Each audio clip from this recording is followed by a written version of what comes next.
Okay, so welcome to my tutorial Om Sai Samartha. Today we are going to start with the chapter lesson number 3 chemical reactions and equation. ये एक बहुत नया chapter है और बहुत important chapter है science perspective. अगर तुम लोग 10th के बाद तुम लोग साइंस स्ट्रीम यूज करने वाले हो या चूज करने वाले हो तो तुम लोग को ये बहुत इंपॉर्टेंट लगेगा, क्योंकि वहाँ पे वापस बैलेंसिंग आने वाला है। वहाँ पे केमिकल रिएक्शन वगैरह जब भी प्रोफेसर पढ़ाएंगे तभी तुम लोग वो अज्यूम करेंगे कि तुम लोग ये ऑलरेडी 10th स्टैंडर्ड में क्या करके और सीखे हुए हैं, तो वापस वहाँ पे नहीं सिखाते। इसकी वजह से ये बहुत इंपॉर्टेंट है। और तुम लोग को मार्क्स के लेके बोर्ड्स में जो भी मार्क्स वेटेज है इसका बहुत वेटेज है, तो बोर्ड में मार्क्स का वेटेज देखते हुए this is very important chapter board के पर्सपेक्टिव। तो इसको करना, इसको समझना बहुत इंपॉर्टेंट है, क्योंकि इसमें थ्योरी जो भी तुम लोग आंसर्स वगैरह लिखते हैं बहुत कम है। 80% chapter is on the chemical equation और बैलेंसिंग। जो भी बैलेंसिंग है, इक्वेशन वगैरह, इस पे ये सारा जो भी चैप्टर है उसका ये दम किस पे है, इक्वेशंस और उसको बैलेंसिंग, जो भी बैलेंसिंग वाला पार्ट है उस पे ही है सारा। तुम लोग टेक बैक क्वेश्चन देखोगे तो उसमें भी वही है सब। राइट द केमिकल इक्वेशन, तुम लोग को वर्ड इक्वेशन देंगे, केमिकल इक्वेशन तुम लोग को लिखना है, उसके बाद बैलेंस द केमिकल इक्वेशन, ये सब इस पे ही है। तो ये चैप्टर स्ट्रॉन्ग करना तुम लोग के लिए बहुत इंपॉर्टेंट है। अगर तुम लोग को बहुत ज्यादा अच्छा स्कोर करना है बोर्ड्स में तो ये तुम लोग अपने बेस्ट जो भी चैप्टर है उसमें ये रखना ही है तुम लोग को। समझे? क्लियर है? ओके, तो we are starting with the chapter chemical reaction equation. Page number 30 पे हम लोग पढ़ रहे हैं, जो जहाँ पे केमिकल रिएक्शन लिखा है उसके पहले वाला, मतलब सबसे पहला वाला paragraph. In earlier standards, we have seen how compounds are formed by chemical combinations of elements. How are compounds formed? Compound कैसे बनते हैं? By the combination of elements. अलग अलग एलिमेंट जब भी एक साथ आ जाते हैं तभी क्या होता है, one or more than one element when come together they make compounds. मतलब जब भी एक से ज्यादा एलिमेंट एक दूसरे से के साथ क्या होता है, कंबाइन होते हैं, तो तभी वो क्या बनाते हैं, कंपाउंड बनाते हैं। तो ये ऑलरेडी तुम लोग ने 8th स्टैंडर्ड 9th स्टैंडर्ड में पढ़ा है, इसकी वजह से वहां पे बोला है। In the earlier standards we have seen how compounds are formed by chemical combination of elements. We have also learned that the driving force behind the formation of a chemical bond is to attain an electronic configuration with a complete octet. हम लोग ने lesson number 2 में भी मैंने तुम लोग को revision करवाया था कि why शेयरिंग ऑफ इलेक्ट्रॉन्स और gaining of electrons is important. ये इम्पोर्टेंट क्यों होता है, क्योंकि हर एक एलिमेंट को अपना ऑक्टेट स्टेट क्या करना होता है, कंप्लीट करना होता है, और कंप्लीट करके उसको स्टेबल होना होता है। और इसके वजह से वो क्या करता है, केमिकल रिएक्शंस करता है। क्या करता है, केमिकल रिएक्शंस, क्योंकि जो भी अलग अलग प्रोडक्ट बनाए वो प्रोडक्ट कैसे रहे, स्टेबल हो, या खुद को वो क्या कर पाए, स्टेबल कर पाए। इसकी वजह से वो क्या करता है, रिएक्शन करता है। अगर वो ऑलरेडी स्टेबल है तो वो रिएक्शन बहुत ही कम करेगा, या तो वो रिएक्शन करेगा ही नहीं। समझे? तो वही वहां पे दिया है, the atoms attain a complete octet by giving, taking और sharing of electrons with each other. तो अपना ऑक्टेट कंप्लीट करने के बहुत से तरीके हो सकते हैं बेसिकली, या मोस्टली कितने तरीके होते हैं, 3 ही तरीके होते हैं। ओके, जिसमें तुम लोग क्या कर सकते हो, इलेक्ट्रॉन डोनेट कर सकते हो, या तो इलेक्ट्रॉन तुम लोग रिसीव कर सकते हो, या फिर इलेक्ट्रॉन देने का भी नहीं, इलेक्ट्रॉन लेने का भी नहीं, इलेक्ट्रॉन को क्या करने का, दूसरे एलिमेंट्स के साथ शेयरिंग करने का। तो this are the 3 ways from which you can complete your octet state. मतलब जो भी एलिमेंट है वो अपना ऑक्टेट स्टेट कहाँ से कंप्लीट कर सकता है, by sharing of electrons, by receiving of electrons, और बाय डोनेटिंग ऑफ इलेक्ट्रॉन्स। समझे? यहाँ तक सारा क्लियर है? तो अभी we are starting with the main core of the chapter, मतलब आत्मा, चैप्टर की आत्मा को शुरुआत कर रहे हैं, जिसका नाम है केमिकल रिएक्शन। अब ये केमिकल रिएक्शन है, कोई भी रिएक्शन पता होने के पहले तुम लोग को ये पता होना चाहिए कि टोटल टाइप ऑफ चेंजेस कितने होते हैं। तो there are 2 type of changes. कितने टाइप ऑफ चेंजेस होते हैं? 2, जो यहाँ पे मैंने डिस्प्ले किया है। सबसे पहला टाइप कौन सा होता है, physical change, and second is chemical change. What is physical change? Physical change is a change which brings changes in substances without changing its chemical properties are called as a physical change. And what is chemical change? A change which brings changes in substances by changing its chemical properties are called as chemical change. तो कितने type of changes रहते हैं? To type of changes रहते हैं, physical change and chemical change. Physical change मतलब ऐसा change जो change होने के बाद उसका केमिकल प्रॉपर्टी नहीं बदले, उसे क्या बोला जाता है? Physical change. And what is chemical change? एक ऐसा चेंज जहाँ पे चेंज तो होगा उसमें स्टेट में कुछ, मतलब वो चेंज किस में होगा? फॉर एग्जाम्पल एक कंपाउंड है तो एकदम कंपाउंड सॉलिड है तो वो लिक्विड में बदल जाएगा, लिक्विड है तो सॉलिड में बदल जाएगा, ऐसे कुछ भी अलग अलग, ऐसे बहुत से अलग अलग चेंजेस होते हैं। ये तो स्टेट का चेंजेस हो गया। हाँ, तो ऐसे बहुत से चेंजेस हो सकते हैं। पर केमिकल चेंज एक ऐसा चेंज होता है जिसमें चेंज होता है और चेंज होने के साथ साथ उसके केमिकल प्रॉपर्टीज भी क्या होते हैं? चेंज होते हैं। तो that change is called as chemical change. और यही केमिकल चेंज तुम लोग ये लेसन में पढ़ने वाले हो, ना बल्कि फिजिकल चेंज। ये physical change, chemical change will come for 4 marks. पर ये क्या सिर्फ आइडेंटिफाई करने के टोटल 10 रिएक्शन तुम लोग को दिए जाएंगे और वो 10 या जितने भी रिएक्शन वो रिएक्शन दिए जाएंगे। वो रिएक्शन में से तुम लोग को सिर्फ इतना ही लिखना है, पीसी पीसी पीसी इतना ही लिखना है। Physical change, chemical change, physical change के या फिर पूरा फिजिकल चेंज, जो भी अलग अलग टाइप ऑफ चेंजेस दिया जाएगा। जैसे तुम लोग को पेज नंबर 30 पे एक टेबल दिया है वहाँ पे, और वहाँ पे 2 कॉलम की है। फिजिकल चेंज का एक कॉलम है और केमिकल चेंज का एक कॉलम है, जहाँ पे तुम लोग को टिक करने का। अगर वो चेंज फिजिकल चेंज है तो टिक करने का फिजिकल चेंज के कॉलम में, और अगर केमिकल चेंज है तो तुम लोग को टिक करना है केमिकल चेंज के कॉलम। वैसा बोर्ड में टिक करने को नहीं आता है, वहाँ पे तुम लोग को लिखना होता है कि बाबा ये फिजिकल चेंज है कि केमिकल चेंज है। अगर फिजिकल चेंज रहेगा तो वहाँ पे लिखने का फिजिकल चेंज, केमिकल चेंज है तो वहाँ पे लिखना होता है कि केमिकल चेंज। समझे? हाँ, so how many types of changes? 2 types of changes. One is physical change and other is chemical change. What is physical change? A change which brings changes in substances. Substance में क्या आता है? Change आता है without changing its chemical property. मतलब यहाँ पे physical change आएगा, पर फिजिकल चेंज आने के बाद या सब्सटेंस में चेंज आने के बाद उसका केमिकल प्रॉपर्टी थोड़ा भी 1% से भी चेंज नहीं होगा। इसके वजह से these changes are called as physical changes। और केमिकल चेंज में उसके केमिकल प्रॉपर्टीज बदलते हैं और इसके वजह से they are called as chemical change. समझे? Is it clear? या तो कोई भी डाउट है? नहीं। ओके, तो फिजिकल चेंज मतलब अगर याद रखना है तो कैसा? जो चेंज तुम लोग अपने आई से देख सकते हो उसे क्या बोलेंगे? Physical change. सारे ये फिजिकल चेंज नहीं होते हैं, पर मोस्ट ऑफ द 80-90% जितने भी फिजिकल चेंज है तुम लोग क्या कर सकते हो? अपने आंखों से देख सकते हो। और केमिकल चेंज ऐसे चेंजेस होते हैं जो फॉर एग्जांपल एक मॉलिक्यूल दूसरे मॉलिक्यूल पे अटैक कर रहा है, तो तुम लोग ऐसा नहीं देख सकते बाबा हाइड्रोजन उठ रहा है, ऑक्सीजन पे अटैक कर रहा है, ऐसा नहीं देख सकते। वो अंदर के अंदर केमिकल के अंदर है जो तुम लोग नहीं देख पाते हो, उसे क्या बोला जाता है? Chemical change. केमिकल चेंज ऐसे भी होते हैं जो देखते भी है। तुम लोग भाजी जब भी पकता है देखते हो, इट्स केमिकल चेंज। मतलब केमिकल चेंज को देखा भी जा सकता है, पर केमिकल चेंज के अंदर का जो एक्शन है, केमिकल चेंज के अंदर का एक्शन, वो एक्शन तुम लोग नहीं देख सकते हो। जैसे कि salt, if salt is dissolve in water, अगर वाटर में क्या डिजोल्व किया है? सॉल्ट डिजोल्व किया है, तो वो बॉन्ड बनाता है। वाटर के साथ क्या बनाता है?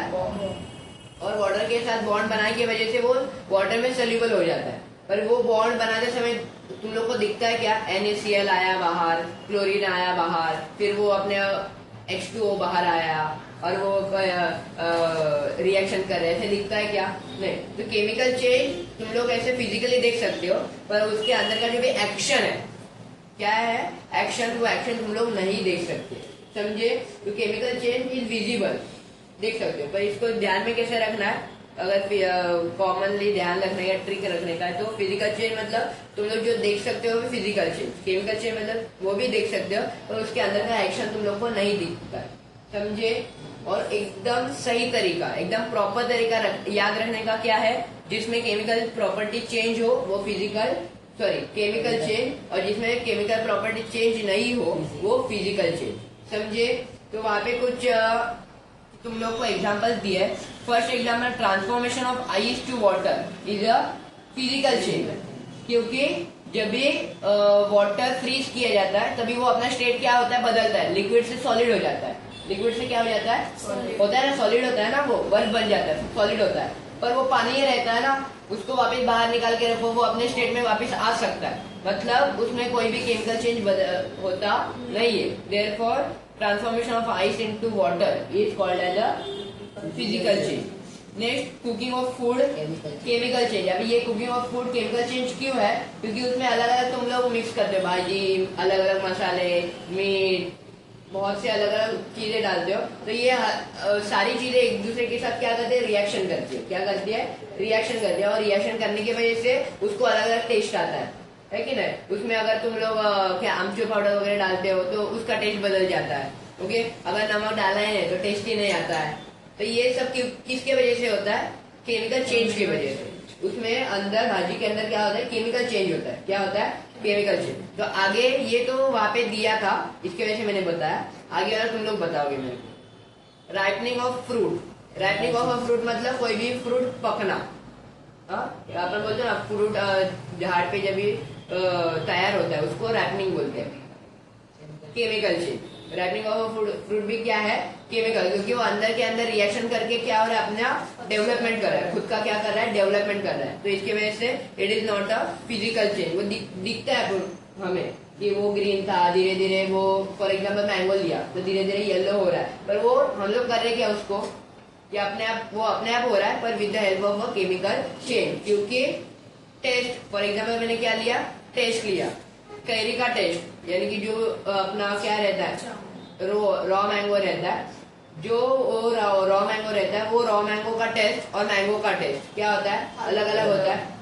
तो इससे हम लोग पता लगा सकते हैं कि this is a chemical change और अ फिजिकल चेंज। मतलब यहाँ पे केमिकल चेंज या केमिकल प्रॉपर्टीज बदल रही है, उसका टेस्ट क्या हो रहा है? बदल रहा है, मतलब केमिकल प्रॉपर्टीज क्या हो रही है? बदल। And a change which brings chemical change is called as a chemical change. Okay, कोई फ्रूट पकता है तो उसको नेचुरली पकना बोले कि केमिकली पकना? नेचुरली, पर वो चेंज केमिकल चेंज है, क्योंकि झाड़ पे पत्ते आना, झाड़ पे फ्लावर्स आना, ये सब कहाँ का? फॉर एग्जाम्पल फ्लावर है तो हम लोगों ने साइंस में पढ़ा है, it's all upon pollination. Pollination की वजह से फ्लावर्स वगैरह आते हैं। ओके, तो ये पॉलिनेशन वगैरह आदमी करता है क्या? उसमें केमिकल चेंज आ रहा है? हाँ, आ रहा है केमिकल चेंज, क्योंकि एक छोटा सा जीव किस में बदल रहा है? फ्रूट में बदल रहा है, या फ्लावर में बदल रहा है, या कोई भी एक फ्रूट है, वो फ्रूट अपना केमिकल चेंज बदल रहा है। क्यों? क्योंकि कैरी का केमिकल चेंज अलग है, मैंगो का केमिकल चेंज अलग है। सॉरी, केमिकल प्रॉपर्टीज, दोनों का भी केमिकल प्रॉपर्टीज जो है, ये दोनों का भी केमिकल प्रॉपर्टीज क्या है? अलग अलग है। इसकी वजह से ये क्या है? Chemical change. ओके, वो नेचुरली होता है, नेचुरली होता है ये सारा प्रोसेस। पर नेचुरल प्रोसेस में दो अलग अलग टाइप ऑफ चेंज होते हैं। चेंज फिजिकल चेंज, जैसे कि अगर मैंने बर्फ को बाहर निकाला फ्रिज से तो वो अपना कौन सा स्टेट बनेगा? लिक्विड स्टेट बनेगा। अभी ये भी नेचुरली हो रहा है ना, नेचर ही कर रहा है, पर ये फिजिकल चेंज है। क्यों? क्योंकि उसमें वाटर ही रह रहा है, उसका वाटर का कोई भी केमिकल प्रॉपर्टी चेंज नहीं हो रहा है, और उसके वजह से it is a physical change. Whether as ripening of a fruit is a chemical change because raw mango has different chemical properties and mango has different chemical properties, and here mango is changing its chemical properties, and therefore a change which brings changes in a substance by changing its chemical properties is called as a chemical change. Therefore ripening of a fruit is called as a chemical change. समझिए? Milk turned into curd, chemical change. Evaporation of water, physical change. Digestion of food into stomach, chemical change. क्यों chemical change? बोलो फटाफट। उसको देखा अपन त्याला 8th standard में पढ़ा already concept. ऐसा थोड़ी याद रखने को बोला मैंने, बबू नहीं शपथ। Chemical change is visible as well as physical change is visible, पर उसके अंदर केमिकल चेंज के अंदर का एक्शन नहीं तुम लोग देख सकते हो। समझे? इस फिजिकल चेंज के भी अंदर का जाने दो, वो ऐसा याद ही नहीं रखो। तुम लोग ऐसा ही याद रखो कि जिसमें केमिकल प्रॉपर्टीज बदले वो क्या है? केमिकल चेंज, और जिसमें केमिकल प्रॉपर्टीज नहीं बदले वो फिजिकल चेंज। तो यहाँ पे digestion of food is a chemical change. क्यों? क्योंकि अपने स्टमक में एक एसिड रहता है, मालूम है? कौन सा एसिड? एक स्टैंडर्ड में ऑलरेडी पढ़ा है तुम लोगों ने, HCl acid, hydrochloric acid. Which is present in your stomach. Stomach के अंदर हाइड्रोक्लोरिक एसिड रहता है, ये हाइड्रोक्लोरिक एसिड तुम लोग का डाइजेशन करवाता है। ओके, तो एनी चेंज विद यहाँ पे भी केमिकल चेंज क्या हो रहा है, बदल रहा है। अभी यहाँ पे केमिकल चेंज कैसे हो रहा है, तो जो फूड खा रहे हो वो फूड अंदर जाके एंजाइम्स बनते हैं। क्या बनते हैं? एंजाइम, मतलब डाइजेस्टिव जूसेस बनते हैं, तो it's a chemical change. Okay, size reduction of naphthalene balls expose to air, physical change. Okay, staining of Shahabadi और Kadappa tile by lemon juice, chemical change. Breaking of glass object on falling from a height, physical change. इसमें कोई chemical properties नहीं बदल रही है। कोई भी अगर कांच ऊपर से नीचे डाला वो फूटेगा ही, उसका केमिकल। कांच का थोड़ा सा टुकड़ा ले लो या पूरा कांच ले लो, दोनों भी सेम प्रॉपर्टी दिखाने वाले हैं। हाँ, तो वो टूटने से कोई केमिकल चेंज नहीं हो रहा है, वहाँ पे कोई रिएक्शन नहीं हो रहा है। वो ऊपर से उठने गिरने की वजह से वो केमिकल रिएक्शन हो रहा है, ऐसा कुछ हो रहा है क्या? पड़ेगा तो फूटेगा, कॉमन है। तो this is a physical change, समझे? ये इतना छोटा सा कॉन्सेप्ट इतना लंबा चल रहा है, समझे? ओके, नेक्स्ट तुम लोग का कौन सा कॉन्सेप्ट है?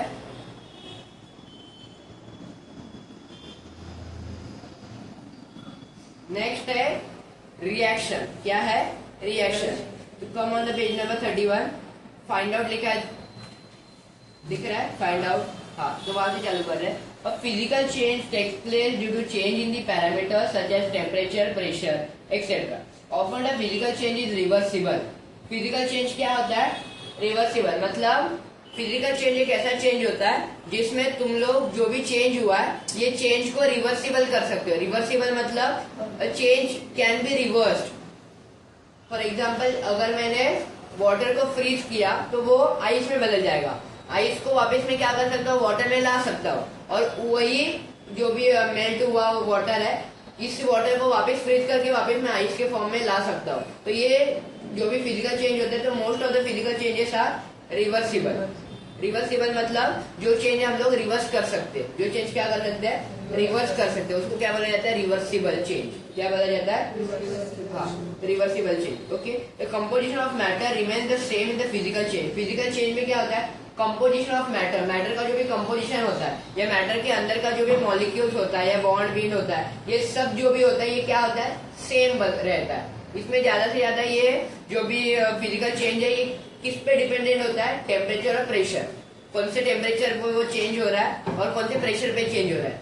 अंदर फ्रिज के अंदर temperature is low, therefore water freezes, and out of the fridge temperature is high and therefore ice melts. बाहर रूम टेम्परेचर क्या है? फ्रिज से ज्यादा है, और इसके वजह से वहां पे आइस क्या होता है? मेल्ट होता है। और on the other hand fridge के अंदर तुम लोग का जो भी टेम्परेचर है फ्रीजर के अंदर वो क्या है? लो है, और वहां पे उसके वजह से वाटर क्या होता है? फ्रीज होता है, और किस में बदलता है? आइस में बदलता है, समझे? तो physical change is a reversible. Most of the times it is a all physical change are not reversible, but most of the physical changes are reversible. Okay, reversible मतलब a change which or a reaction which can be reversed is called as a reversible. Okay, example भी दिया मैंने, melting of ice और freezing of ice. Okay, the composition of matter remains the same in the physical change. For example, ice is transformed, देखो मेरा ये example ले लिया। On the contrary, if the composition of matter changes during a process, then it is called a chemical change. अगर एक change है जिसमें composition of matter क्या हो रहा है? टूट रहा है। फॉर एग्जाम्पल, एक चेंज है जिसमें उन लोग के बॉन्ड्स टूट रहे हैं। क्या हो रहा है? कोई भी एक एलिमेंट है उसके बॉन्ड्स टूट रहे हैं, तो that change can be called as a chemical change, क्योंकि वहां पे उन लोग का कंपोजिशन ऑफ मैटर क्या हो रहा है? चेंज हो रहा है। क्या हो रहा है? चेंज, समझे? या कल कुछ दिक्कत? When we call a particular process or a phenomena as a chemical change, some chemical reactions are taking place in the concerned matter. मतलब कुछ एक फिक्स्ड अमाउंट होता है, कोई भी रिएक्शन होता है, कोई रिएक्शन ऐसे भी होता है जिसमें उतना ही अमाउंट ऑफ एलिमेंट लेना होता है या उतना ही अमाउंट ऑफ रिएक्टेंट लेना होता है, तो ही वो रिएक्शन करेगा। ज्यादा अमाउंट या कम अमाउंट हो गया तो वो रिएक्शन नहीं करता। ऐसे भी रिएक्शन होते हैं। तो हर एक के रिएक्शन में क्या होता है? अमाउंट में मैटर करता है कि कितना अमाउंट ऑफ मैटर तुम लोग ले रहे हो, समझिए?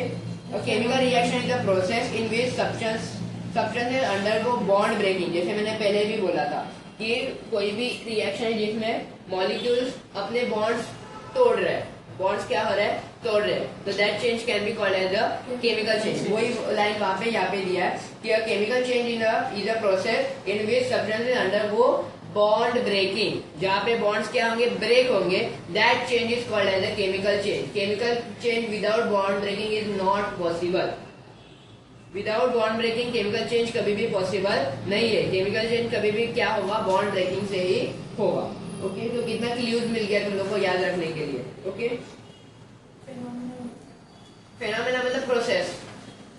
Okay okay, and transform into the new substance by forming a new bond. मतलब chemical change is a change where bond breaking takes place as well as formation of new bonds also takes place. मतलब एक ऐसा chemical reaction, मतलब एक ऐसा reaction होता है जिसमें बॉन्ड ब्रेक्स होते हैं और नए बॉन्ड्स फॉर्म होते हैं, समझे? तो that change is called as a chemical change. Okay, the substances taking part in the chemical reaction are called as a reactant, whereas the substances formed as a result of a chemical reaction by formation of new bonds are called as a product. For example, formation of carbon dioxide gas by combustion of coal in air is a chemical reaction. In this reaction, coal, which is called as carbon, and oxygen from air are reactants, while carbon dioxide is the product. A chemical reaction is represented by writing a chemical equation. Okay, तो chemical reaction वापिस यहाँ पे, chemical reaction, all chemical reaction are not irreversible, पर most of the chemical reactions are irreversible. Irreversible मतलब changes which can और reactions which can not be reversed are called as irreversible changes. For example, ripening of a fruit.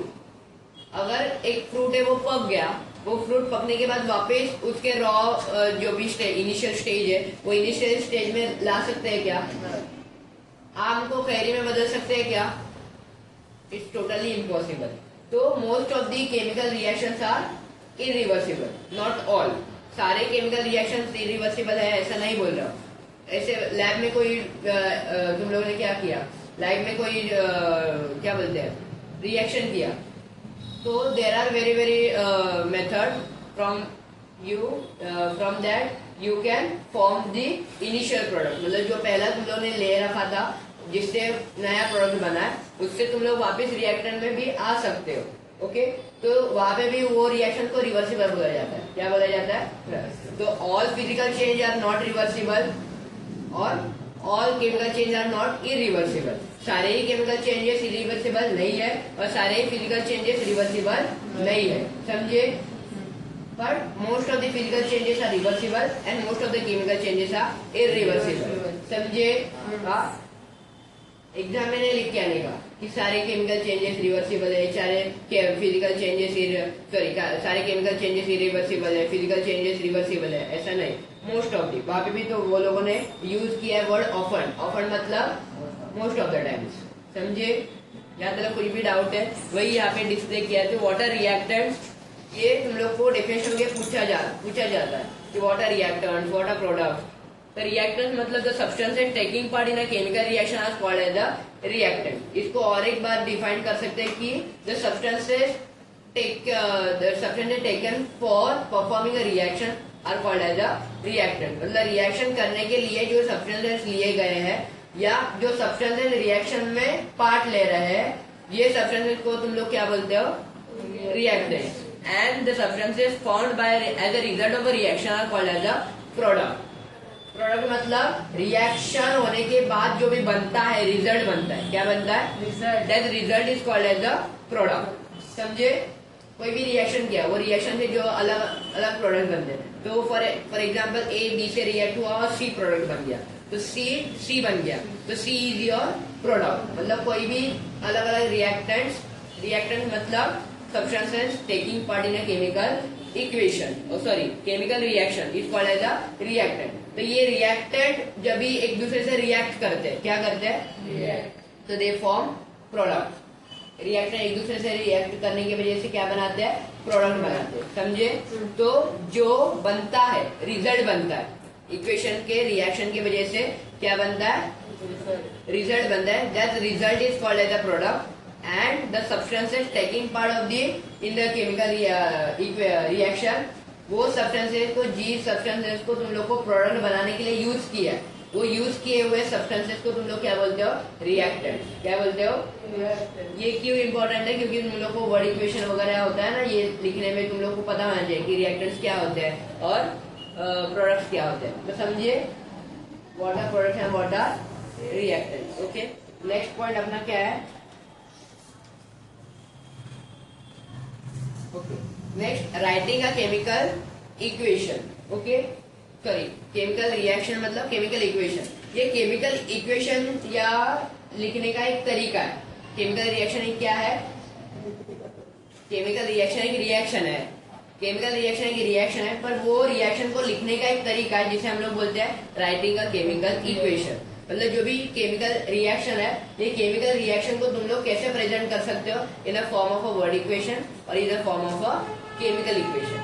मतलब एक equation बना के तुम लोग बता सकते हो बाबा ये this is a chemical reaction. बाबा ये रिएक्शन में कौन प्रोडक्ट है, सॉरी हाँ कौन प्रोडक्ट है, कौन रिएक्टेंट है, क्या एलिमेंट्स या क्या कंपाउंड्स एक दूसरे से साथ कौन से कंपाउंड रिएक्ट हो रहे हैं और क्या बन रहा है, क्या कंडीशंस है वो बनने के लिए। ये सारा तुम लोग क्या कर सकते हो? ये जो भी रिएक्शन है, ये रिएक्शन जो देख रहे हो तुम लोग, या जो भी रिएक्शन हो रहा है, this reaction can be noted down और present in a form of a chemical equation.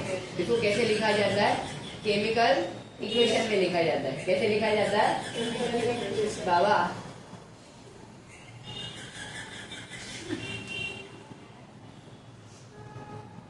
समझे केमिकल इक्वेशन क्या होता है? Chemical equation is a method to write a chemical reaction. Chemical reaction को लिखने का एक तरीका है केमिकल इक्वेशन। पर ये लिखने के लिए तुम लोग के पास क्या होता है? रूल्स, सेट ऑफ रूल्स होते हैं। ये सेट ऑफ रूल्स फॉलो करना इंपॉर्टेंट होता है, क्योंकि ये रूल्स फॉलो करके तुम लोग क्या लिख सकते हो? केमिकल इक्वेशन लिख सकते हो। ओके, तो तुम लोग के टेक्स्ट बुक पेज नंबर 32 पे तुम लोग को एग्जांपल दिया है कि what is a chemical equation. Chemical equation मतलब a method to write a chemical reaction. अगर पूछा भी गया, नहीं पूछा जाता है, पर इन केस अगर पूछा गया बोर्ड में तो यू कैन राइट इट कि a method to write a chemical reaction और a presentation to present a chemical reaction is called as a chemical equation. समझिए? कुछ डाउट है? तो अभी हम लोग चालू कर रहे हैं रूल्स के साथ। क्या चालू कर रहे हैं? रूल्स के साथ। बहुत कुछ सेट ऑफ रूल्स रहते हैं, वो रूल्स को फॉलो करके तुम लोग को क्या लिखना जरूरी होता है? केमिकल इक्वेशन लिखते समय ये रूल्स को याद करके ही केमिकल इक्वेशन लिखना एक्सेप्टेड होता है। समझे? तो first rule, what is the first rule? In a chemical equation reactants are written on the left hand side and the products are written on the right hand side. तो कोई भी chemical equation है, ये chemical equation में left hand side पे क्या होता है? सारे जो भी रिएक्टेंट्स है, रिएक्टेंट मतलब वापस substances taking part in a chemical reaction. Okay, ये सारे रिएक्टेंट्स कहाँ पे लिखा जाता है? लेफ्ट हैंड साइड पे, और राइट हैंड साइड पे सारे प्रोडक्ट जो भी प्रोडक्ट बने हैं as a result of a reaction के रिजल्ट में जो भी प्रोडक्ट बने हैं, ये सारे products are written on the right hand side. समझे? या तो कुछ भी डाउट है तो what is the first rule to write a chemical equation? In a chemical equation, reactants are written on the left hand side and all the products are written on the right hand side. समझे? In the reactant and products are, if the reactant or products are two or more, they are linked with the plus sign. अगर तुम लोग का product या reactant एक से ज्यादा है तो उन लोग को कैसे बताते हो? With the help of a plus sign. For example मेरे पास दो रिएक्टेंट्स है, तो I will place a plus sign between two reactant. दो अलग अलग रिएक्टेंट के बीच में मैं क्या लिखूंगा? प्लस साइन डाल। दो रहेंगे, चार रहेंगे, तो हर एक रिएक्टेंट के बीच में मैं कौन सा साइन डालूंगा? प्लस साइन डालूंगा। समझे? तो इफ यू हैव रिएक्टेंट और प्रोडक्ट मोर देन टू और more than one, they are linked with the plus sign. वहां पे एग्जाम्पल दिया है, CuSO4 react with Zn to form ZnSO4। ये तुम लोग का क्या हो गया? Word equation. क्या हो गया? और नीचे जो लिखा है वो क्या है? Chemical equation. क्या लिखा है? Chemical equation. देखो यहाँ पे यार मेरे पास दो अलग अलग रिएक्टेंट्स है। कितने थे? दो। हाँ, तो यहाँ पे reactants are linked with the plus sign. यह बाबा CuSO4 एक अलग रिएक्टेंट है प्लस Zn। मतलब यहाँ से पता चलता है कि तुम लोग के पास कितना रिएक्टेंट्स है?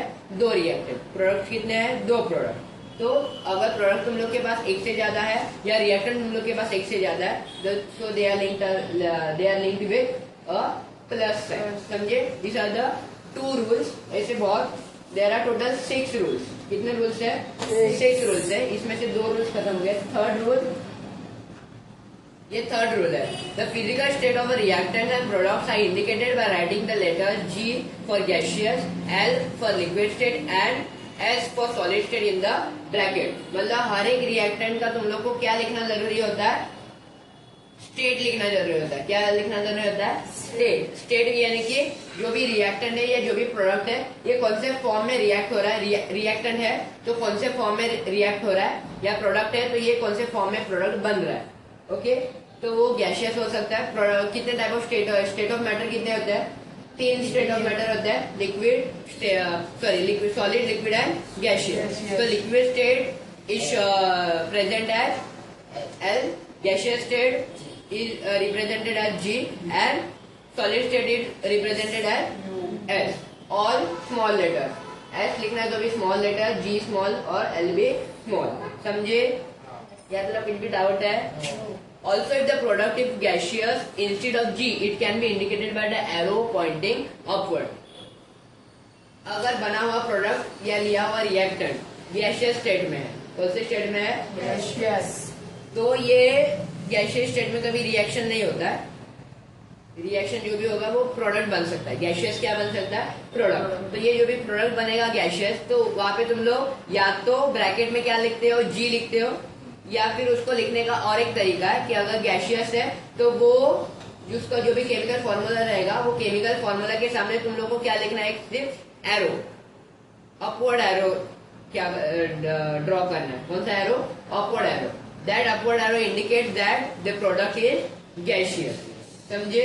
या से तुम लोग को क्या पता चलता है कि जो भी प्रोडक्ट है या रिएक्टेंट है वो कौन से फॉर्म में है? गैसियस स्टेट में है। समझे? In case when product form is a precipitate, it is indicated by an arrow pointing downward. What a precipitate?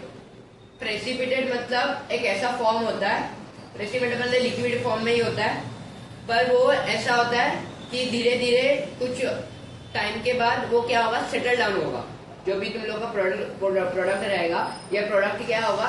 बनने के बाद बनेगा और थोड़े जैसे टाइम बीतते जाएगा वैसे वो धीरे धीरे क्या होते जाएगा? सेटल होते जाएगा। फॉर एग्जाम्पल तुम लोग का वाटर, पानी जो भी भरते हैं तुम लोग को, प्लास्टिक का बॉटल में तुम लोग को ज्यादा दिखाई देता है, कोई भी बॉटल में दिखाई देता है, प्लास्टिक के बॉटल में फास्ट दिखाई देता है। जो 2 दिन में दिखेगा वो वहाँ पे 1 दिन में दिख सकता है।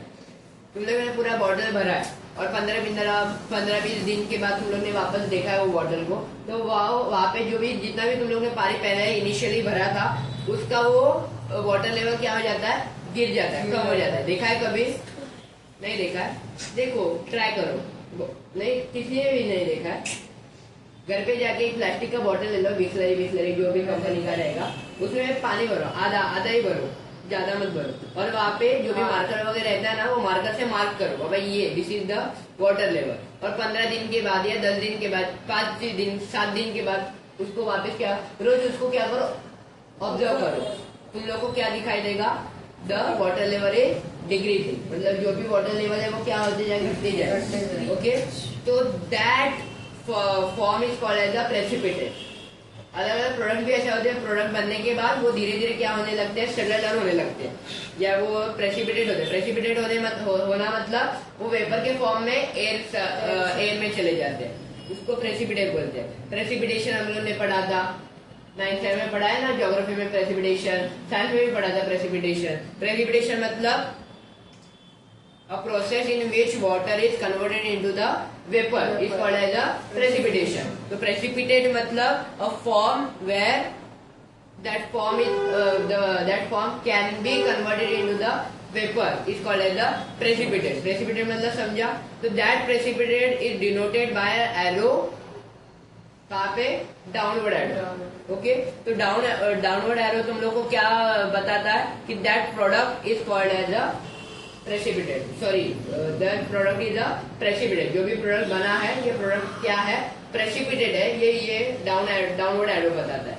Upward arrow indicates state of matter as a gaseous state, and downward arrow indicates the state of matter as a precipitate. समझे? या चलो कुछ भी डाउट है?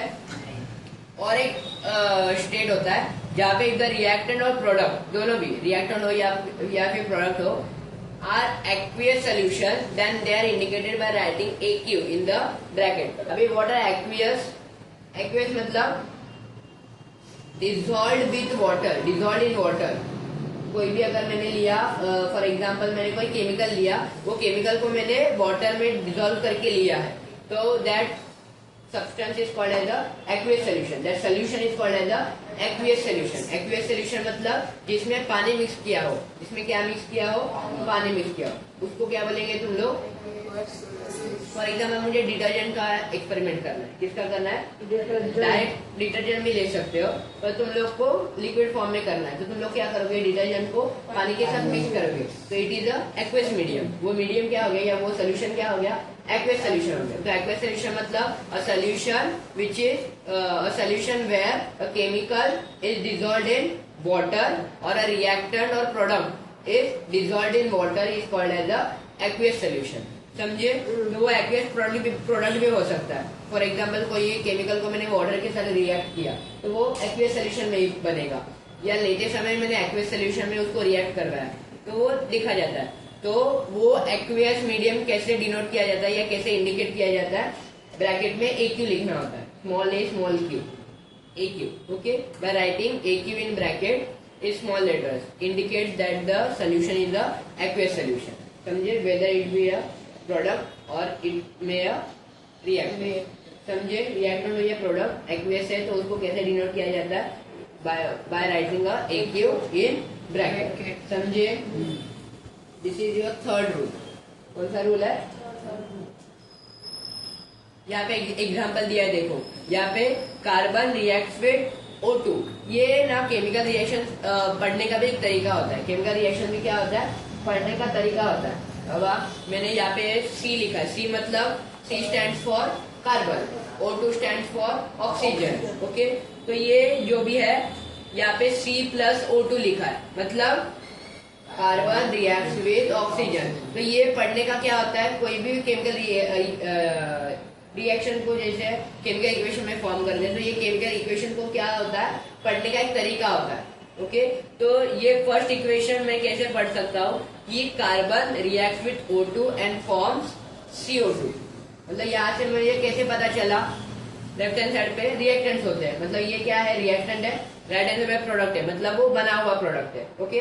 तो मैं कैसे बोलूंगा फिर? ये यहाँ पे दो प्रोडक्ट है, CO और O2, मतलब CO किसके साथ रिएक्ट कर रहा है? O2 के साथ रिएक्ट कर रहा है। तो ऑन C यानी कि कार्बन रिएक्ट्स ऑन ऑक्सीजन और reacts with oxygen and forms CO2। तो ये कार्बन कौन से स्टेट में लिया है? गैसियस। कैसे पता चला? वहां पे ब्रैकेट में G लिखा है। दो अलग अलग प्रोडक्ट्स है, यानी कि एक से ज्यादा प्रोडक्ट रिएक्टेंट है, तो they are linked with a plus sign, okay. दोनों भी रिएक्टेंट और प्रोडक्ट के बीच में एक लाइन एरो बनाया जाता है। क्या बनाया जाता है? Arrow pointing towards product. Arrow कैसा बनाते हैं? बच्चे ऐसा भी करते हैं, दोनों साइड बनाते हैं। फिर कौन रिएक्ट कर रहा है? प्रोडक्ट भी रिएक्ट कर रहा है रिएक्टर बनाने के लिए, रिएक्टर भी रिएक्शन कर रहा है प्रोडक्ट बनाने के लिए। ऐसा नहीं होता है। पॉइंट एरो कैसा बनाना होता है? पॉइंटिंग टुवर्ड्स प्रोडक्ट की तरफ पॉइंट किया हुआ ही एरो होता है, मतलब वो इंडिकेट करता है कि यहाँ से ये बन रहा है करके। समझे? ये सारे रिएक्शन को ऑन संडे ये सारे अलग अलग रिएक्शन हम लोग क्या करेंगे? राइटिंग प्रैक्टिस करेंगे, क्योंकि chemistry is impossible without writing. Without writing कोई भी केमिस्ट्री का कोई भी चैप्टर इज नॉट पॉसिबल, या रिएक्शन तो पॉसिबल है ही नहीं। मैन्युअली पढ़ना, वीडियो देख के पढ़ना is not possible. It is only possible with the writing. तो ये राइटिंग में ही हम लोग करेंगे, पर वो कभी करेंगे संडे के दिन में। हम लोग क्या करेंगे? सारे इक्वेशन या सारे रूल्स जो भी है वो वापस रिवाइज करेंगे राइटिंग। किसमें करेंगे? राइटिंग। समझे? नेक्स्ट सेकेंड वाले इक्वेशन में मेरा CO2 इज अ गैस। अभी ये कैसे पता चला? पहले में इक्वेशन में देखो, G गैस में तुम लोग दिखा सकते हो, और गैस को दूसरा तरीका क्या है? Upward arrow. अपवर्ड एरो मतलब वो जो भी बना हुआ है रिएक्टेंट होगा या प्रोडक्ट होगा वो क्या है, वो क्या है, गैसियस। ओके, उसके बाद नेक्स्ट यहाँ पे मैंने क्या लिया, CuSO4 लिया। क्या लिया है, CuSO4। अभी ये CuSO4 कौन से मीडियम में लिया है मैंने, एक्वेस मीडियम। मुझे कैसा पता चला, वहाँ पे ब्रैकेट में AQ लिखा है। AQ indicate that the medium is a aqueous medium और the solution is a aqueous solution, मतलब CO2 is dissolved in water. Okay, Zn कौन से स्टेट में है, सॉलिड। कैसे पता चला, S। ओके, दोनों के बीच में arrow pointing towards product. Okay, ZnSO4 मतलब एक्वियस, वहाँ पे मतलब जो भी प्रोडक्ट बना है वो प्रोडक्ट में ZnSO4 जो भी बना है कौन से फॉर्म में बना है, एक्वियस मीडियम में बना है। और CO कौन से मीडियम में बना है, सॉलिड मीडियम। समझे, कैसे सब पता चला, जहाँ पे वो एरोज इंडिकेट करते हैं। ओके, उसके बाद जो हम लोग ने ब्रैकेट में छोटे छोटे अक्षर लिखे हैं वो तुम लोग का स्टेट डिफाइन करते हैं कि कौन से स्टेट में तुम लोगों ने प्रोडक्ट लिया है, सॉरी रिएक्टेंट लिया है, या कौन से स्टेट में तुम लोग का प्रोडक्ट बना है। समझे, ऐसे लोग कुछ भी डाउट है। फोर्थ रूल क्या है, when in a reaction heat is introduced to bring about a reaction, it is indicated by the sign above the arrow। मतलब अगर कोई रिएक्शन में हीट इंक्लूडेड है, यानी कि कोई रिएक्शन को करने के लिए मैं हीट दे रहा हूँ, वो रिएक्शन को क्या दे रहा हूँ, हीट दे रहा हूँ, that heat is introduced or that heat is indicated by a triangle। ये जो साइन है, ये साइन को डेल्टा बोलते हैं। क्या बोलते हैं, डेल्टा। ये ट्रायंगल नहीं बोलने का, उसको क्या बोलने का, डेल्टा, क्योंकि ये साइन क्या है केमिस्ट्री में, इसको क्या बोलते हैं, delta. So that delta is drawn on the arrow, मतलब एरो के ऊपर। एरो के नीचे लिखोगे तो डायरेक्ट अंडा मिलेगा, कोई भी तुम लोग को मार्क्स देने वाला नहीं है। हीट है तो हीट तुम लोग को कहाँ पे लिखना पड़ेगा, एरो के ऊपर ही लिखना पड़ेगा। तो अबाउट द एरो, एरो के अबाउट तुम लोग को क्या इंडिकेट करना है, डेल्टा दिखाना है। That indicate that the reaction through out the reaction the heat is past, मतलब जो भी रिएक्शन है ये रिएक्शन में तुम लोग ने हीट पास किया है। इसका भी और एक तरीका है कि अगर तुम लोग को हीट, उसमें हीट दिया है ऐसे इंडिकेट करना है, तो तुम लोग रिएक्टेंट के साथ हीट लिखने का, रिएक्टेंट के साथ क्या लिखने का, heat, with the help of a plus sign. Of course plus sign के साथ क्या लिखना होता है, हीट लिखना होता है। तो ये कैसे लिख सकते हो, CaCO3, ये भी यहाँ पे डेल्टा दिया है, मतलब यहाँ पे क्या पास किया गया है, हीट दिया है, वो रिएक्शन को करने के लिए क्या दिया है, हीट दिया है। तो वो कैसे पता चल सकता है, या तो एरो के ऊपर डेल्टा लिखो, या तो दूसरा वे क्या है, CaCO3 प्लस हीट लिख दो। सेम तरीका हो गया, पर ये इजियर तरीका है, टाइम बचाता है, समय का सदुपयोग। इसके वजह से एरो के ऊपर क्या करते हैं हम लोग, डेल्टा ड्रॉ करते हैं। क्या ड्रॉ करते हैं, delta. So the heat introduced to bring about the reaction is indicated by a sign which is called as the delta about the arrow. समझे, एरो के नीचे वापस, एरो के नीचे डेल्टा दिखाने का नहीं, तो क्या मिलेगा, अंडा।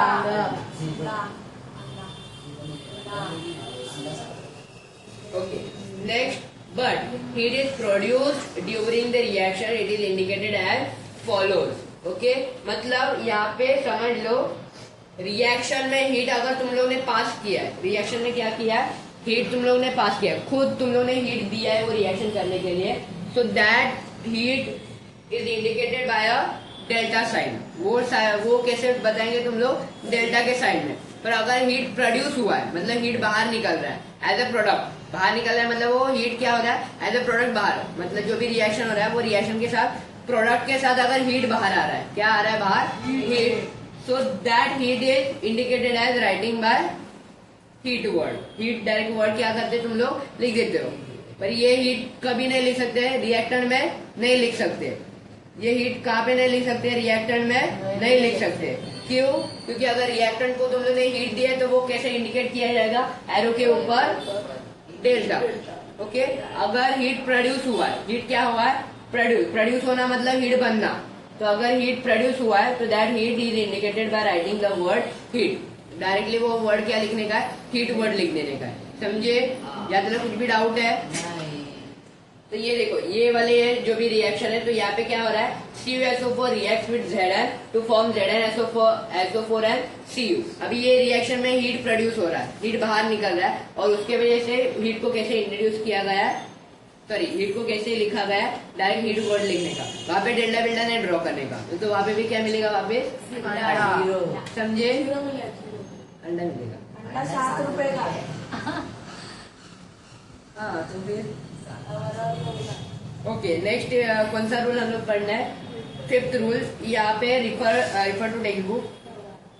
It is necessary to fulfill certain conditions like temperature, pressure, catalyst, etc.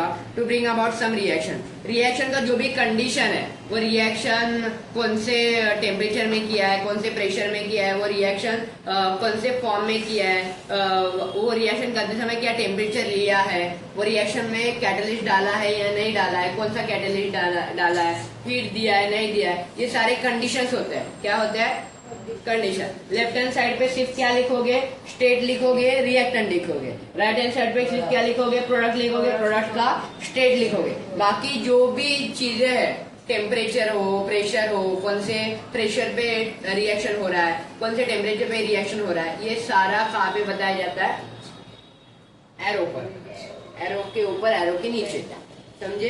पर वो भी इम्पोर्टेंट है, कुछ चीजें एरो के ऊपर लिखना मैंडेटरी होती है और कुछ चीजें एरो के नीचे लिखना मैंडेटरी होती है। तो समझे, ये सारे कंडीशंस होते हैं। क्या होते हैं, कंडीशन। ये सारे कंडीशंस कहाँ पे लिखे जाते हैं, ऑन द एरो और below the arrow, about the arrow और बिलो द एरो, समझे। तो ये सारे बीच में लिखे जाते हैं। This conditions are indicated below और about the arrow indicating the direction of the reaction. ये क्या इंडिकेट करता है, ये एरो तुम लोग को क्या इंडिकेट करता है, direction of reaction. Direction of reaction मतलब रिएक्शन कहाँ से क्या कहाँ जा रहा है, मतलब लेफ्ट से राइट जा रहा है, मतलब रिएक्शन में प्रोडक्ट बन रहा है, समझे। वापिस यहाँ पे ऐसा डबल एरो नहीं करने का, वो एरो एक ही साइड होना चाहिए। और कौन से साइड होना चाहिए, of course right hand side, क्योंकि राइट हैंड साइड में क्या बनता है तुम लोग का, product. Okay Okay. For example, the reaction of a vegetable oil takes place at the temperature of 60 degrees Celsius with hydrogen gas in presence of a nickel catalyst and is written as follows. वहाँ पे देखो page number 33 पे तुम लोग को एक reaction दिया है, vegetable oil reacts with hydrogen to form vanaspati ghee. मतलब यहाँ पे वेजिटेबल ऑयल को किसके साथ रिएक्ट करते हैं, वाह, वेजिटेबल ऑयल को हाइड्रोजन के साथ रिएक्ट करते हैं टू फॉर्म वनस्पति घी। वनस्पति घी बनाने के लिए वेजिटेबल ऑयल को किसके साथ रिएक्ट करवाते हैं, ऑयल के साथ, वेजिटेबल ऑयल के साथ हाइड्रोजन को रिएक्ट करते हैं। तो when vegetable oil react with hydrogen it gives वनस्पति घी। पर ये कभी भी करोगे तो नहीं चलेगा, इसके लिए कंडीशन है। ये कंडीशन क्या है कि वो रिएक्शन कौन से टेम्परेचर पे होता है, 60 डिग्री सेल्सियस पे, और यहाँ पे कैटलिस्ट यूज किया जाता है which is called as the nickel catalyst. कौन सा catalyst, there are very types of catalyst, और उसमें से कौन सा कैटलिस्ट तुम लोग यूज कर रहे हो, ये कैटलिस्ट वहां पे लिखना जरूरी होता है। तो ये रिएक्शन में कौन सा कैटलिस्ट यूज किया, निकल कैटलिस्ट। अगर यहाँ पे कुछ प्रेशर भी होता कि तुम लोग एटमॉस्फेरिक प्रेशर पे कर रहे हो या कुछ कितने पास्कल टेम्परेचर पे तुम लोग कर रहे हो, ये टेम्परेचर वो भी कहाँ पे डिनोट किया जाएगा, तुम लोग के एरो पे ही डिनोट किया जाएगा। जैसे यहाँ पे वो रिएक्शन का टेम्परेचर एरो पे है, कैटलिस्ट यूज किया नहीं किया है, एरो पे। यहाँ पे अगर हीट देते तो हम लोग वापस क्या लिखते, डेल्टा इंट्रोड्यूस करते हैं। ऐसे बहुत से अलग अलग चीजें होती हैं, बहुत सी चीजें होती है। ये सारे कंडीशन बोलते हैं, इसको क्या बोलते हैं, कंडीशन ऑफ रिएक्शन। ये सारे कंडीशन ऑफ रिएक्शन आप कहाँ पे लिखे जाते हैं, ऑन द एरो और about the arrow, about the arrow और बिलो द एरो, समझे। ओके, नेक्स्ट रूल नंबर 6 क्या है, स्पेशल इंफॉर्मेशन और names of the product reactant are written below the formula. मतलब जो भी तुम लोग का केमिकल फॉर्मूला होता है, या तो वो रिएक्टेंट का हो या तो वो प्रोडक्ट का हो, तो ये जो भी फॉर्मूला के नीचे अगर तुम लोग को कुछ स्पेशल इंफॉर्मेशन मतलब या तो तुम लोग को इसका नाम लिखने का, CuSO4 Zn मतलब जिंक। अगर इसका ये जिंक पूरा लिखना कि बाबा Zn का मीनिंग क्या होता है, जिंक होता है। तो ये फॉर्मूला का नाम यानी कि केमिकल का अगर तुम लोग को प्रोडक्ट का नाम, रिएक्टेंट का नाम अगर लिखना है तो तुम लोग को कहाँ लिखने का, पर्सपेक्टिव हर एक के केमिकल फॉर्मूले के नीचे, इसका नाम इसके केमिकल फॉर्मूले के नीचे, Zn का नाम Zn के केमिकल फॉर्मूले के नीचे। तो रिएक्टेंट और प्रोडक्ट का अगर तुम लोग को क्या लिखना होगा, नेम लिखना होगा, तो तुम लोग कैसे लिख सकते हो, below their respective chemical formula. कहाँ पे भी लिखो मत, Zn यहाँ पे लिख दिया, यहाँ पे ऐसा नहीं, Zn के नीचे Zn का नेम, CuSO4 के नीचे CuSO4 का नेम, समझे। या दूसरा होता है कि स्पेशल इंफॉर्मेशन। स्पेशल इंफॉर्मेशन मतलब यूनिक नहीं, स्पेशल इंफॉर्मेशन मतलब मीडियम स्टेट वगैरह तो हम लोग ब्रैकेट में उसको बताते हैं। स्पेशल इंफॉर्मेशन मतलब कॉन्सेंट्रेटेड लिया है, माइल्ड लिया है, लो लिया है, बेस है, एसिड है, न्यूट्रल है, ये सारी बातें तुम लोग को बताना है। तो तुम लोग कहाँ बता सकते हो, below the respective chemical formula. यहाँ पे CuSO4 कॉन्सेंट्रेटेड लिया है, कॉन्सेंट्रेटेड मतलब डायरेक्ट उठाता है, HCl डायरेक्ट अगर विदाउट डाइल्यूट करके लिया तो उसको क्या बोलूंगा मैं, कॉन्सेंट्रेटेड HCl। क्या बोलूंगा, कॉन्सेंट्रेटेड HCl। यहाँ पे CuSO4 कैसे लिया है, कॉन्सेंट्रेटेड लिया है, तो वो स्पेशल इंफॉर्मेशन हो गया ना। तो ये सारा स्पेशल इंफॉर्मेशन आर इंडिकेटेड और written below the respective chemical formula. जो भी केमिकल फॉर्मूला होगा वो केमिकल फॉर्मूला के नीचे वो रिएक्टेंट का स्पेशल इंफॉर्मेशन तुम लोग लिख सकते हैं। स्पेशल इंफॉर्मेशन इनके नेम ऑफ द प्रोडक्ट और रिएक्टेंट, और the special information like concentration वगैरह जो भी स्पेशल इंफॉर्मेशन है, ये special information are indicated below the respective chemical formula. समझे, यहाँ तक क्लियर है। Next there is a last rule. अच्छा यही लास्ट रूल है, 6। Okay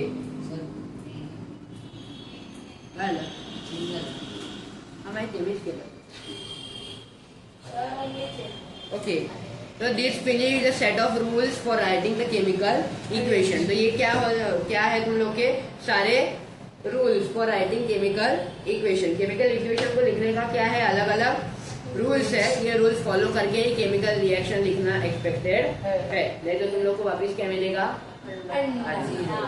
zero. बस समझे, सब कुछ समझा है।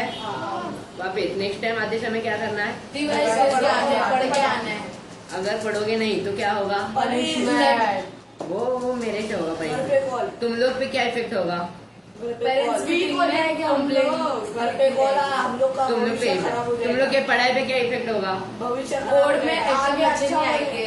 तुम लोग अरे second lecture will not be visible और will not be understandable for you. तुम लोग के लिए वो सेकेंड लेक्चर अंडरस्टेबल नहीं रहेगा। तुम लोग को वापस क्या लगेगा, वो पिक्चर लगेगा। क्या लगेगा, पिक्चर। समझे, तुम लोग को कुछ भी समझेगा नहीं। तो वो डिस्टर्बेंस अवॉइड करने के लिए तुम लोग को क्या करना है, रिवाइज द प्रीवियस लेक्चर। जो भी अपना प्रीवियस लेक्चर है उसको क्या करके आना है, रिवाइज करेगा। बाय डिफॉल्ट होमवर्क क्या है, रीडिंग द टेक्स्ट बुक। जो भी टेक्स्ट बुक है जहाँ तक सिखाया है वहाँ तक तुम लोग को क्या करना है, कंपल्सरी। और हर एक दिन अपना तारक मंत्र होने के बाद 10 मिनट 5 मिनट का वाइवा रहेगा। 5 मिनट का क्या रहेगा, वाइवा मतलब क्वेश्चन पूछे जाएंगे। क्या पूछे जाएंगे, क्विज। पर ये क्वेश्चन में कौन फंसेगा, जिसको पूछेंगे वो फंसेगा, सारे नहीं फंसेंगे। अगर मैंने आराध्या को पूछा नहीं आया, फंस गई। तेजस को पूछा, तेजस को नहीं आया, फंस गया। हाँ वाह, वो फंस गया नहीं, वो बच गया। समझे, तो ये वाइवा रहेगा। अभी ये वाइवा का इम्पोर्टेंस क्यों है, क्योंकि तुम लोग कितना पढ़ाई कर रहे हो नहीं कर रहे हो वो भी पता चलेगा। और ये केमिस्ट्री बहुत इम्पोर्टेंट है, केमिस्ट्री लाइटली नहीं लेने का। और ये चैप्टर भी बहुत इम्पोर्टेंट है। ये चैप्टर भी क्या है, बहुत इम्पोर्टेंट है। और ये इम्पोर्टेंट होने के कारण हम लोग वाइवा ले रहे हैं। वाइवा लेने का पीछे का इंटेंशन क्या है कि ये चैप्टर बहुत ही इम्पोर्टेंट है और बहुत ही लेंदी चैप्टर है। और इससे भी मेरा फेवरेट चैप्टर 9th वाला चैप्टर है, बहुत बड़ा है। आप लोग का केमिकल रिएक्शन और इक्वेशन इम्पोर्टेंट क्यों है, केमिकल रिएक्शन हो रहे हैं ना डे टू डे लाइफ में। ये डे टू डे लाइफ के रिएक्शन को स्टडी करने के लिए केमिकल रिएक्शन को देख तो नहीं सकते तुम लोग, वो लिख सकते हैं। तो वो लिखने के माध्यम से फ्यूचर में काम आएगा, ऑफकोर्स काम आएगा। साइंस लिया तो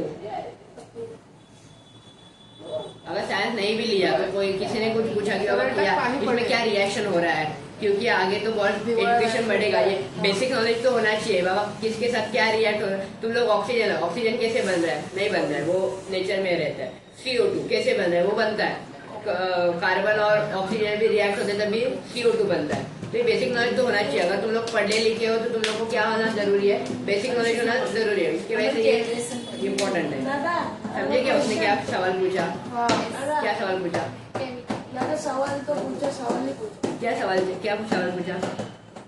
केमिकल पर्सनल प्रॉब्लम पूछ रहे थे मेरे से। तुम लोगों को सुनने को नहीं होता है क्या? दिन भर बोला ना, एक बच्चा डाउट पूछेगा तो पूरा क्लास सुनेगा। दादा फिर कम वेदांत का टाइम टेबल सुन रहे थे आगे चल रहा है। अरे ये डाउट है क्या? पर्सनल हुआ, वो पर्सनल हो गया ना उसका। पर्सनल चीजें कभी किसी के पर्सनल चीजें नहीं सुनने का होता। आप भी क्या बोल रहे अगर डाउट है तो डाउट क्या मैंने बोला है, अगर एक बच्चे का डाउट है तो वो काश पूरे क्लास को डाउट किया होगा पर उसको वो याद नहीं आया होगा रहेगा या उसको बोलने को नहीं आ रहा है। तो अगर एक डाउट है तो पूरे क्लास को सुनने का है वो।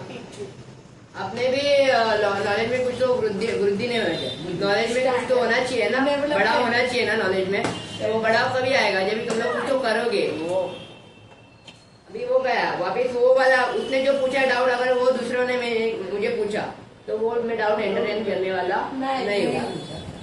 स्किप मत करना, क्यों? सुनोगी बोलती। अगर एक टाइम जाएगा मैं वीडियो में, एक टाइम झाला एडिट करेगा। सर ये अभी वाइवा होगा क्या? अभी नहीं, मैंने क्या बोला कल से अगला बोला। दिन भगवान का समझे? तो इन टुडे लेक्चर शांत, इतना आवाज निकालेगा तेरे को। अरे दादा यस बोला हाँ तूने आवाज निकाला अभी कुछ तो। हाँ तो in today's lecture we have covered various types of chemical change, मतलब 2 types of chemical change, what is reactant water products, okay, and then what is a chemical reaction and rules or set of rules for writing a chemical equation। समझे? ये सब हम लोग ने आज के lecture के लिए क्या किया है, कवर किया है। ओके, आज के लिए दरबार बरकरार। पूछो, बताओ उसको कौन सा लेसन।